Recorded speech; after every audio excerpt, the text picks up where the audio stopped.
দেখছি উনারে, আমি মনে 2-4-5 বছর দেখছি উনারে টানা। ওনার 2 হাতে 2টা মোবাইল, উনি এই জমির ব্যবসা করে, হাউজিং। আমি যত সময় উনারে দেখছি মোবাইল 2টা হাতে নিয়ে উনি এটা একবার রিসিভ করে, জি জি 400 একটু ডাইনে ডাইনে ডাইনে ডাইনে বামে বামে, জি জি 600 ফুবি দিয়া মানে কোন জানি বুঝাইতে আছে 400 200 এই কথা। জিন্দিগি 400 আর 600 উপরে শেষ, হায়াত শেষ, আখিরাত। এই পৃথিবীর সব আয়োজন ছিল, আছে, থাকবে। আমি থাকবো না। ক্ষমতার পালা বদল হবে, মানুষের জীবন মান উন্নয়ন হবে, অনেক কিছুই হবে, অনেক কিছুই হবে না। পৃথিবী অনেক কিছুই হবে, অনেক কিছুই হবে না। রোদ উঠবে, বৃষ্টি নামবে, সূর্য উঠবে, চাঁদ উঠবে, আলো আসবে, অন্ধকার আসবে, রাত হবে, দিন হবে, শনিবার রবিবার হবে, সপ্তাহ মাস হবে, মাস বছর হবে, 25 সাল 26 সাল হবে, কিন্তু একদিন আমি থাকবো। একজন ডাক্তারকে কেন জিজ্ঞেস করেন না, আপনি যা জীবন এই প্যারাসিটামল লই এই তো ফুরা রইলেন, জীবনটা তো শেষ করে দিলেন। আপনি তো কোনোদিন একটা বিল্ডিং এর প্ল্যানিং দিলেন না, ইঞ্জিনিয়ার রে কেন বললেন না আজীবন এই ইট বালু সিমেন্ট নিয়ে পড়ে রইলেন? আপনি যে আর কোনোদিন একটা প্যারাসিটামল লিখলেন না। সেলুনের দোকানদারের কাছে গিয়ে বলে নতুন কি আসছে ডিজাইন, হায় হায় মাতাল, শেষ পর্যন্ত ডিজাইন নিলা নাফিতের থেকে। এই তোমার রুচি, নাফিতে শেবের পরে আয়না দিয়ে দেখাই আর দোনো দিকে দেখা আপনার সেরকম লাগতেছে। জিগাইলেন না কিরকম, মানে সেরকমটা কেডা? এটা বুঝছি তো আপনি, সেরকম তো বুঝছি কেউ একজন, সে কে? জুনায়েদ বাগদাদি, তো বাইজিদ বোস্তামি, তো সেটাকে প্রত্যেকের উচিত কিছুটা সময় শুধুই নিজের জন্য দেওয়া। এই পৃথিবীর সকলের কথাও যদি আপনি ভাবেন, কিন্তু এটা মনে রাখবেন, প্রত্যেকটি মানুষের প্রথম দায়িত্ব নিজের দিকে পূর্ণ যত্ন নেওয়া। তাইলে এটা জরুরি। আমাদের অসংখ্য মানুষ আছে, আমরা এমন আলহামদুলিল্লাহ অনেক ভালো কাজ করি আমরা, পরোপকার, মানবতার কল্যাণ, কিন্তু এই ক্ষেত্রে এটা খুব মনে রাখতে হবে, কোরআনুল কারীমের মধ্যে আল্লাহ তাআলা ভীষণ গুরুত্ব দিয়েছেন যে হে ঈমানদার, তোমার প্রথম দায়িত্ব তোমার নিজের ঈমান আমল হেফাজত করা। ইয়া আইয়ুহাল্লাযীনা আমানু আলাইকুম আনফুসাকুম, কোরআনুল কারীমের সূরা মাঈদার আয়াত। হে ঈমানদারগণ, তোমরা প্রত্যেকেই নিজেকে আঁকড়িয়ে ধরো। আল্লাহ বলছেন আলাইকুম আনফুসাকুম, আত্মগঠন, আত্ম উন্নয়ন, আত্মশুদ্ধি, নিজের জীবন, নিজের আখলাক, নিজের ঈমান, নিজের আখিরাত, নিজের চলাফেরা, উঠা বসা আল্লাহ তাআলার হুকুম অনুপাতে গড়ে তোলা, এটা আমাদের প্রত্যেকের উপরে জরুরি, ভীষণ জরুরি।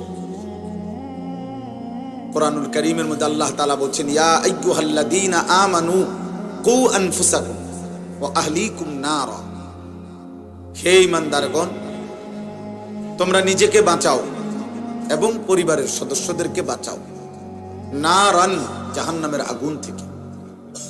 তাহলে আলাদা করে বলছে নিজেকে বাঁচাও এবং পরিবারের সদস্যদেরকে বাঁচাও। তোমরা সকলে বাঁচো, একসাথেও বলতে পারত, কিন্তু আল্লাহ তাআলা বুঝাইছেন আলাদা করে। উদ্দেশ্য কি? উদ্দেশ্য হলো জীবন চলার পথে কখনো যদি এমনও হয় স্ত্রী পুত্র পরিজন কেউ আল্লাহর পথে নাই, তবুও তুমি একা হলেও নিজেকে বাঁচাও।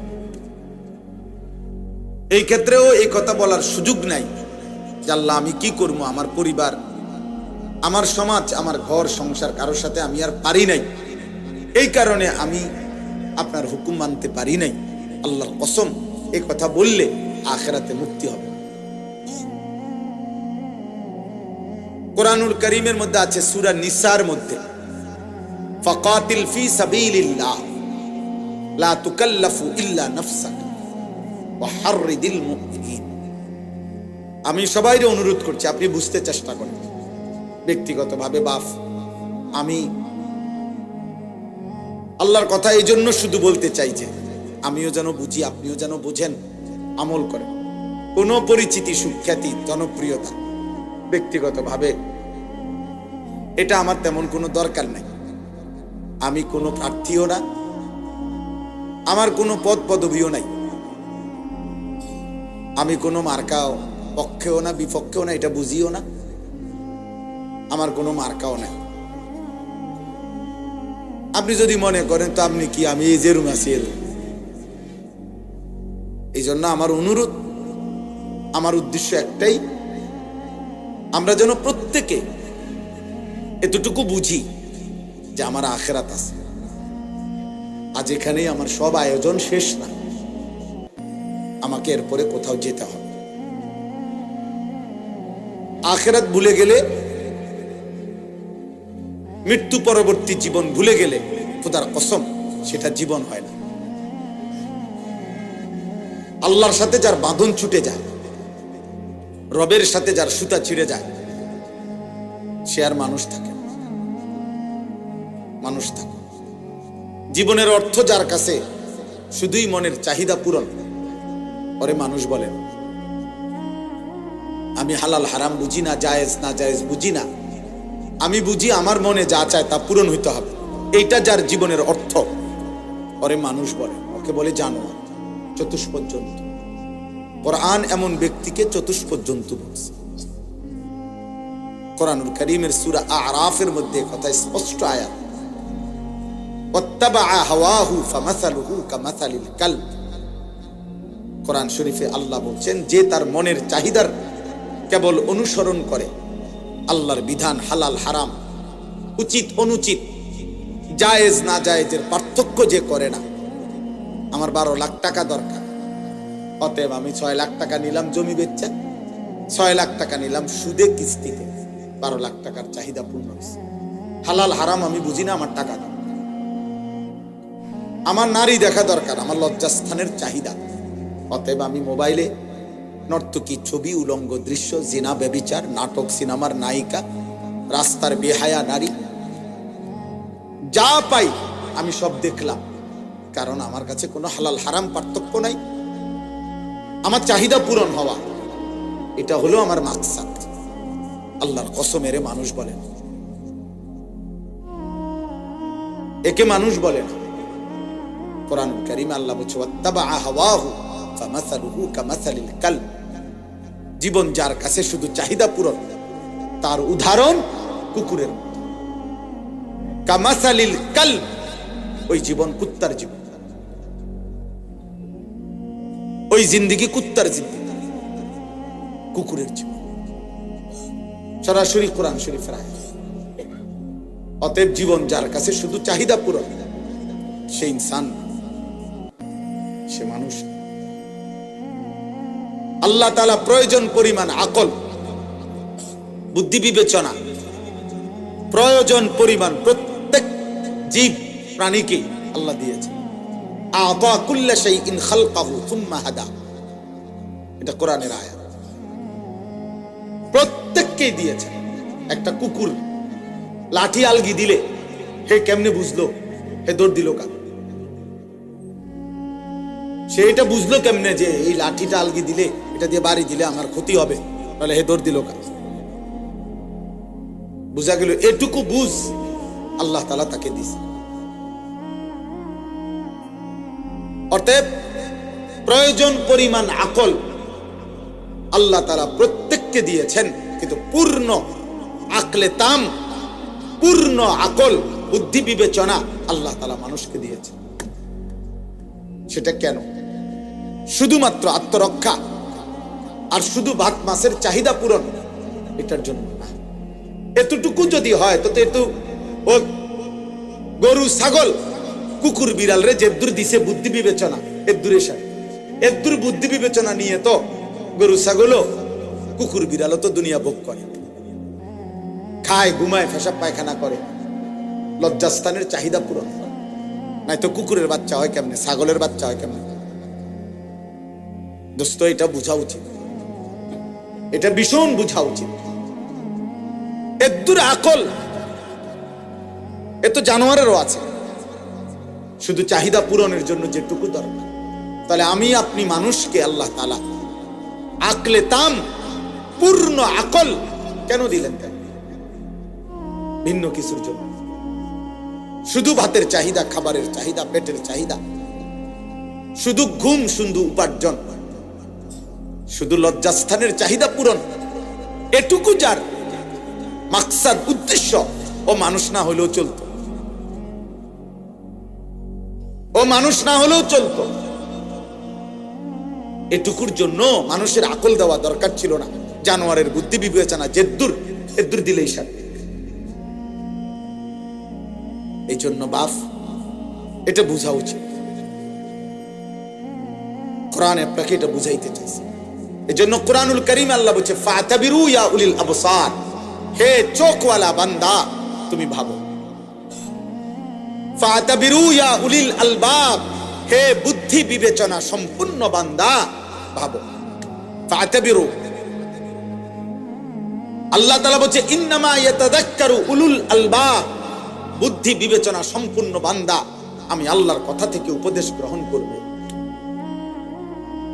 আল্লাহ কোরআনুল কারীমের মধ্যে বলছে, আমি কোরআনের এই কথাগুলো কেন দিলাম? লাআল্লাকুম তাযাক্কারুন, যেন তোমরা উপদেশ গ্রহণ করতে পারো।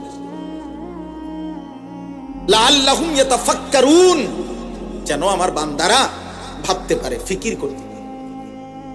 লাআল্লাহুম ইয়াত্তাকুন, যেন আমার বান্দারা আমি আল্লাহকে ভয় করতে পারে। লাআল্লাকুম তাত্তাকুন, যেন তোমরা নিজেকে মুত্তাকি বানাইতে পারো। আল্লাহ বলছেন এটা, লাকাদ কানা ফি কাসাসিহিম ইবরাতুল লিউলিল আলবাব। আল্লাহ বলছে, বান্দা কোরআনুল কারীমে আমি বহু জাতি, ব্যক্তি, সম্প্রদায়ের অনুগত অবাধ্য ঘটনা, অনুগত জাতির ঘটনাও বলছি, নাফরমান জাতির ঘটনাও বলেছি, অনুগত বান্দার ঘটনাও বলেছি, অবাধ্য বান্দার ঘটনাও বলেছি। এই কোরআনে আমি মুসার কথাও বলছি, ফেরাউনের কথাও বলছি। এই কোরআনে আমি ইব্রাহিমের কথাও বলেছি, নমরুদের কথাও বলেছি। এই কোরআনে আমি আসহাবে কাহাফের ইমানদার যুবকের ঘটনাও শুনাইছি। আবার আবার কওমে নূহ, কওমে লূত, নাফরমান জাতির ঘটনাও শুনাইছি। কেন? তোমার বিকাল বেলার অফশোর টাইম পার করার জন্য, তোমার বিনোদনের জন্য না। আল্লাহ বলেন ইবরাতুন, উপদেশ গ্রহণের জন্য, উপদেশ গ্রহণের জন্য ইবরত। অতএব দোস্ত আমার, বন্ধু আমার, আমি শুধু এতটুকু ভাবনা নিয়েই আসছি আপনাদের কাছে, আমরা যেন প্রত্যেকে আত্ম উপলব্ধি, আত্মগঠন, আত্মশুদ্ধি, এটুকু যেন আমাদের মধ্যে তৈরি হয়। আলাইকুম আনফুসাকুম, কু আনফুসাকুম। তো বলতেছিলাম, নবীজিকে আল্লাহ বলছে, সূরা নিসার মধ্যে আছে, খুদ রাসূলুল্লাহ সাল্লাল্লাহু আলাইহি সাল্লামকে বলছে আল্লাহ, ফাকাতিল ফি সাবিলিল্লাহ লা তুকাল্লাফু ইল্লা নাফসাক। হে নবী আমার, বন্ধু আমার, জীবন চলার পথে, যুদ্ধের ময়দানে আপনার সাথে যদি কেউ না থাকে, আপনি একাই যুদ্ধ করেন। লা তুকাল্লাফু ইল্লা নাফসাকা। আল্লাহ বলে, বন্ধু মনে রাখবেন, শেষ পর্যন্ত আপনি রাসূল হওয়ার পরেও এই পৃথিবীর কারো ব্যাপারে আপনি যদি কোনো জবাবদিহিতা না করতে হয়, কিন্তু আপনার নিজের হিসাব, নিজের জবাবদিহিতা, এটা কিন্তু আপনাকে করতে হবে। একা একা, ইল্লা নাফসাকা, আপনি আপনার ঈমান আমলের হিসাব দিতে হবে, ঈমান আমলের হিসাব দিতে হবে। খুদ রাসূল সাল্লাল্লাহু আলাইহি সাল্লামকে আল্লাহ বলছে, লা তুকাল্লাফু ইল্লা নাফসাক ওয়া হাররিদিল মুমিনিন। মুমিনদেরকে আপনি আল্লাহর পথে উৎসাহিত করতে থাকুন, বলতে থাকুন, কিন্তু আপনার নিজের ব্যাপারে শতভাগ যত্নবান থাকুন। কোরআনুল কারীমের মধ্যে আল্লাহ নবীজিকে ডাইরেক্ট বলছে, লা ইন আশরাকতা লা ইয়াহবাতান্না আমালুক। বন্ধু আপনাকে বললাম, আপনাকে একা বলছি, এক জাররা শিরিক আপনার মধ্যে মাধ্যমে আপনার দ্বারা যদি প্রকাশ পায়, আমি আল্লাহ আপনার পুরা জিন্দেগীর সমস্ত বন্দেগী আমল একসাথে শেষ করে দেব। এক সুতা শিরক যদি আপনি করেন। দোস্ত, এই মোবাইল হাতে ধরা শুনলে 100 বছরও তুমি কিছু বুঝতা না। এই জীবন অপদার্থ, জীবন অপদার্থই থাকবে। বুঝছো বাংলা কথা? বাংলা কথা বুঝো না ইংরেজি কমু?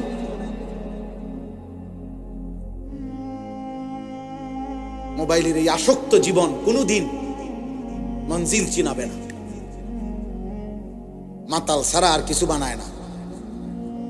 কারণ আপনি কখনোই তৃপ্ত হইতে পারবেন না। কারণ প্রতি সেকেন্ডে এই মোবাইল, ফেসবুক, হাজারো মানুষ, হাজারো বুদ্ধি, আইটেম, হাজার হাজার কোটি কোটি বুদ্ধি, সিস্টেম, পদ্ধতি, সৌন্দর্য, সাজগোজ, রং তামাশা, যার মাথার জিরা সে এটা প্রচার করতেছে। আপনি সমাধান করবেন কেন?